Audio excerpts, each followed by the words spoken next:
This is 800 Richmond. Myself and my mom came to Canada in 1988, May 1988. This is where we lived. It was a bachelor that my dad lived in. We weren't here for long, with just a few months.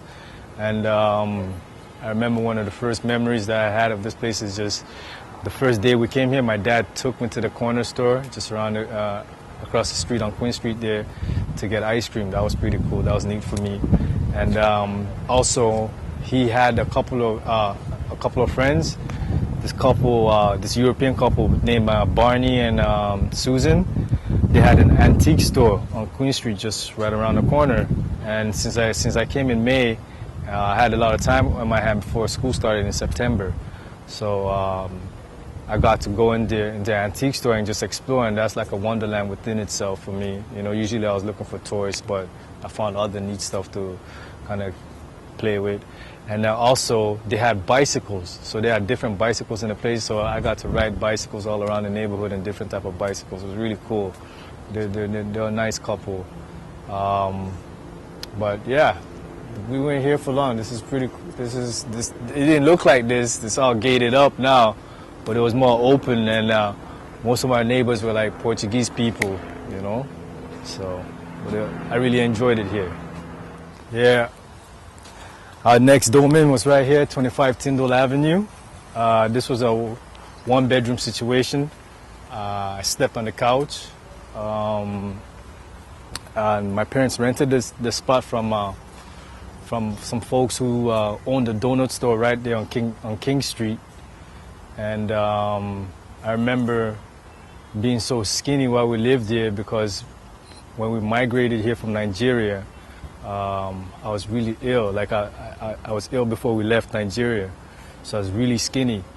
And my parents would often give me money to get milkshake from McDonald's, which is down the street, strawberry milkshake, to fatten me up.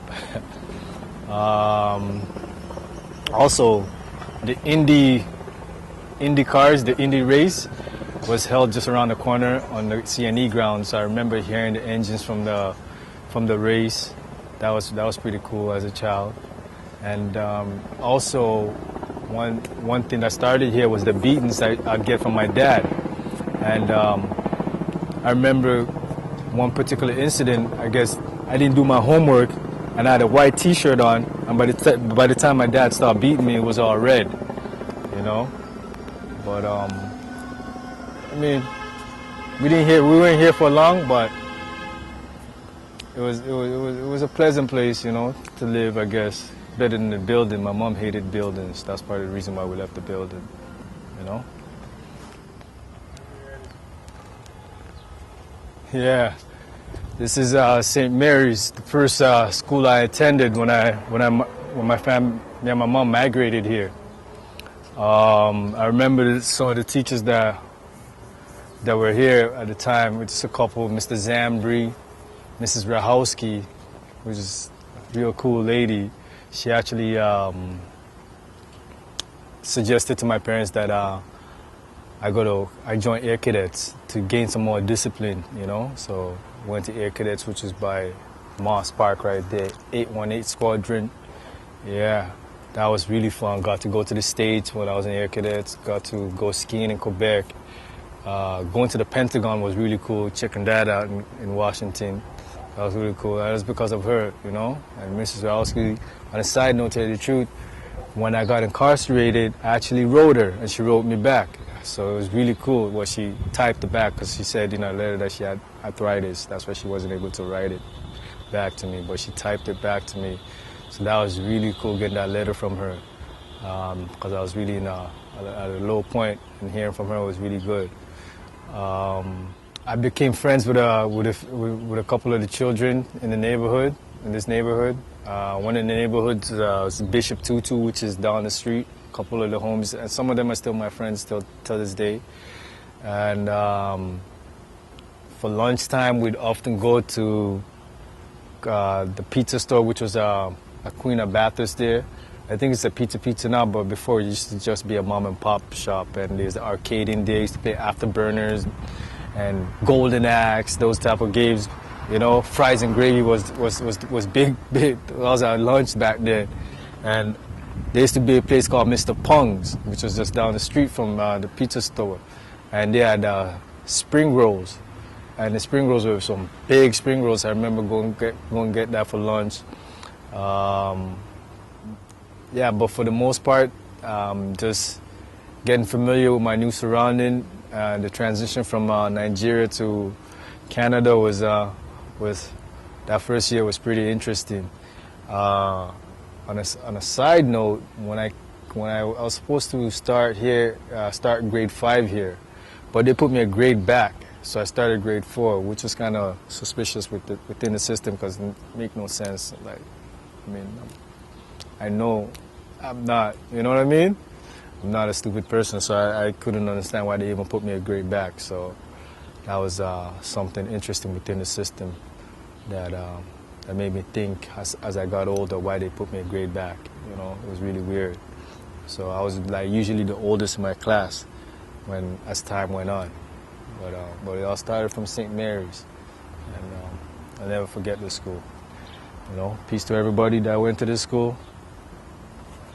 We lived at Pape around the 90s, 1990s. My brother Victor was actually born here, but I still had to deal with the physical abuse from my dad. And one occasion, while he was beating me, the neighbors called the cops, and he was actually arrested, you know? And I had to go live at a group home for like 3 months. I was put in children's AIDS care. And then after 3 months I had to move back. And I actually cried because I didn't want to move back, you know? It's a horrible situation to be in, but it is what it is. So I had to switch schools by the time we moved here. This is a 3-bedroom. And my sister Veronica was born here. But shortly after her birth, my mom became ill. I had to take on more of a role with my siblings.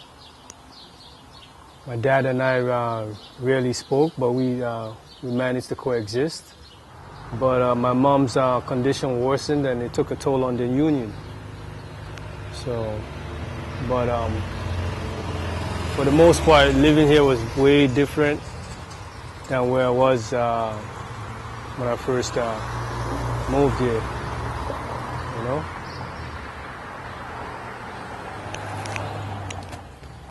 This was the second school I attended. It was very different from the first one. The first one was very multicultural. This one had a bunch of European children in it, but I had no problem adjusting.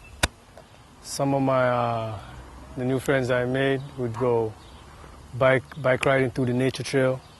Got into sports, playing volleyball, basketball, track and field. I was a sprinter. And even this little game called Burpee, we played in the playground. You can see those boxes were the strike zone. And it was like a two-player game, you know, or you could play like with 3 or 4, 5. It's a form of baseball, you know. That was really cool. Some of my teachers was Mr. Albert, Mr. Lee, Mr. Kwan. He was a cool guy. And I didn't live too far from here, so I'd go home for lunch. Yeah. It was really cool still. I liked it. It was a different pace. Stayed here till I went to high school, which was down the street. Yeah, by the time we moved to this address here, my parents' union had ran its course, and my mom's illness had affected every area of the family. I had to watch them more, babysat more, and cook for them.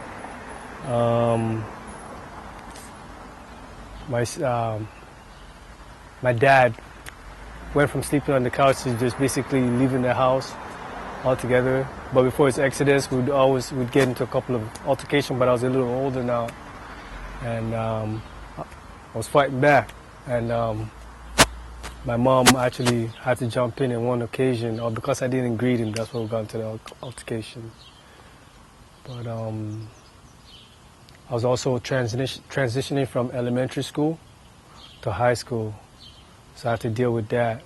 And I got a girlfriend by the time I got to high school, and I started working at McDonald's. But at that point, though, just the state of the family was pretty sad because, you know, things were breaking up. My mom's illness, like I said, had taken its toll on the family. My dad had left. But I guess we have to deal with what we have to deal with, you know. I guess you could say it was for the better.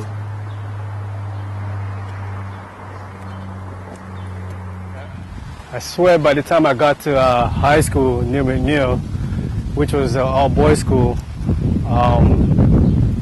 it seemed like everybody that was in the school was either some bad boy or some outcast from another school.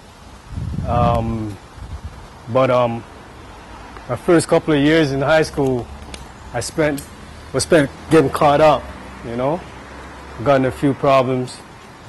But for the most part, I still played sports, but for me, I'd rather hang with the homies at the arcade. And Notre Dame, which was a all-girl high school, was just down the street. So we'd often go there, look about some girls. And once I got myself a girlfriend, my first girlfriend was from Notre Dame, went to Notre Dame. I was mint, you know? It was just go check my girl, that was the flex, and go hang with the boys after school, you know?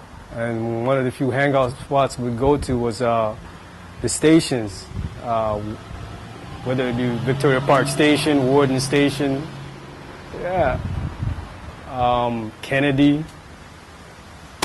You know? And for the most part, some of us, you know, a few of us got into joyriding in stolen cars.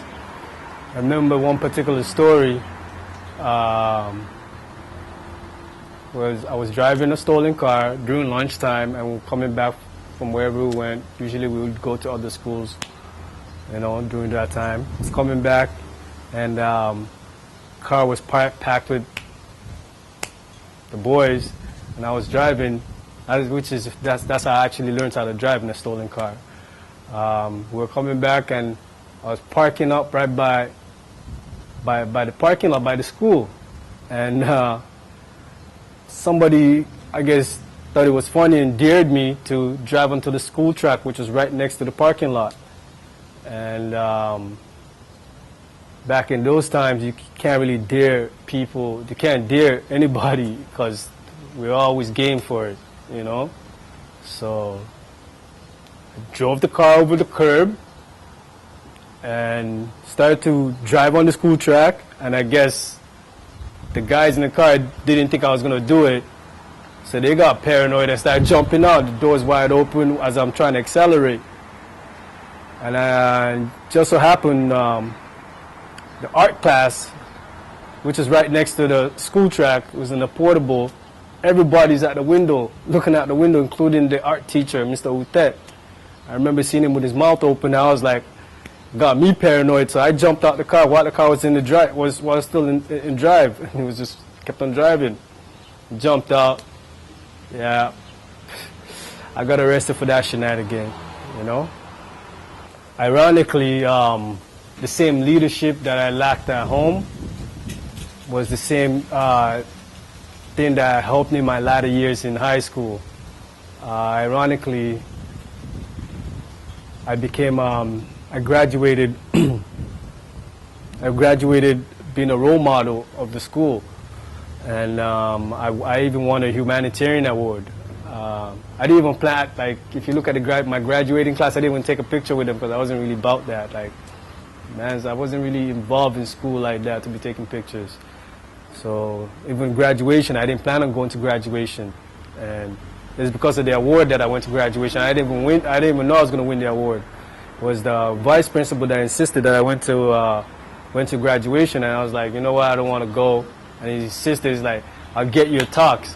And so I was like, yeah, cool, you want to get me a tux? Matter of fact, get my homie a tux too, so my homie could go with me. So and lo and behold, that's how I found out that the reason why they wanted me to come to graduation is because I won this humanitarian award, which is really cool, you know. But the school always has a special place in my heart. Even after I came out, as soon as I came out, I came here and visit some of my old teachers. You know, Tony Turco, he's still here.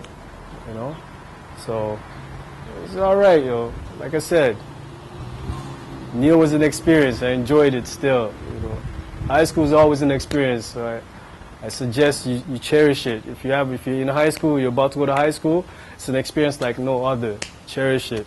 You know. Yeah.